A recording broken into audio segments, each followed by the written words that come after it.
Ya, terima kasih kepada pemateri 1 yang sudah menyampaikan. Dan di sini saya Muhammad Ilham Susanto, saya akan menjelaskan terkait proses ovulasi dan menstruasi. Setiap bulan, perempuan itu mengeluarkan sel telur dari ovarium atau indung telur. Untuk proses pelepasan sel ini dinamakan sebagai ovulasi. Nah, dalam waktu yang sama gitu ya, menjelang proses ovulasi itu terjadi perubahan hormon pada tubuh si cewek atau tubuh si perempuan. Hal ini disebabkan karena dinding rahim itu menebal. Nah, untuk mempersiapkan pembuahan sel gitu ya, sel telur, ini terjadi ovulasi tetapi sel telur itu tidak dibuahi, maka lapisan yang ada di dinding rahim itu akan menebal dan akan menyeluruh serta melalui vagina. Nah, proses ini dinamakan sebagai proses menstruasi. Nah, proses ini ada beberapa fase. Yang pertama itu fase menstruasi, di mana fase menstruasi ini merupakan lapisan dinding rahim gitu ya, mengandung darah. Ya, kita bisa dengar ya bahwasanya menstruasi itu identik dengan keluar darah. Nah, sel-sel ini pada dinding rahim karena memiliki lendir dengan endometrium, dan juga lapisan dinding rahim itu mengalami peluruhan dan keluarnya darah di vagina gitu ya. Nah, proses ini dimulai sejak pertama, bisa berlangsung secara atau kisaran lama itu 4 hari atau 7 hari bahkan lebih. Nah, fase kedua itu fase folikular. Nah, apa sih folikular?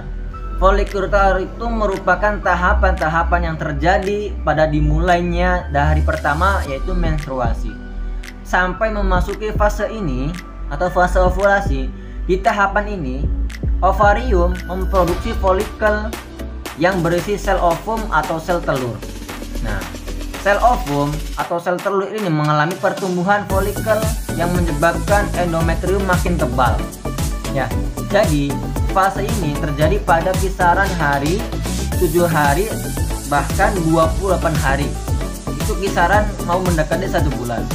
Karena itu merupakan fase folikular dan itu dari siklus menstruasi. 7 hari sampai 28 hari itu fase menstruasi dari fase folikular.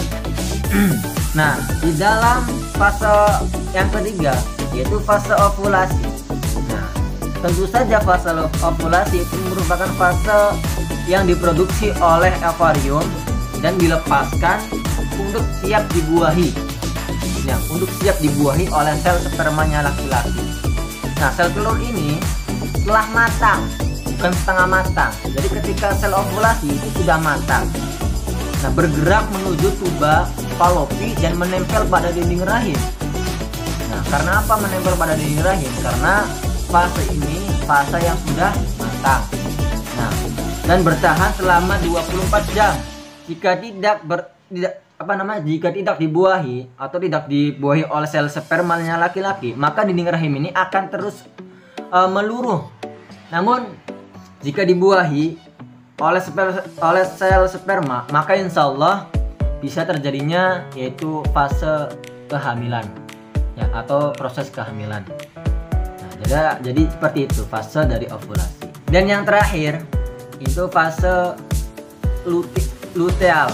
Nah, luteal ini merupakan fase ovulasi juga ya, fase ovulasi yang folikel yang telah pecah serta mengeluarkan sel telur akan membentuk ya korpus luteum. Nah, hal ini memicu atau menyebabkan peningkatan hormon progesteron untuk mempertebal lapisan dinding rahim. Oleh karena itu, fase keempat ini fase di mana progesteron itu akan mempertebal pada bagian dinding rahimnya si perempuan. Makanya itulah fase-fase yang terjadi pada proses ovulasi dan menstruasi, yaitu ada 4. Yang pertama fase menstruasi, yang kedua fase folikular, yang ketiga fase ovulasi, dan terakhir fase luteal. Dan itu merupakan fase-fase dari proses ovulasi dan fase menstruasi. Dan mungkin itu saja yang saya bisa sampaikan. Kurang lebihnya mohon maaf dan dilanjut oleh pemateri yang 3.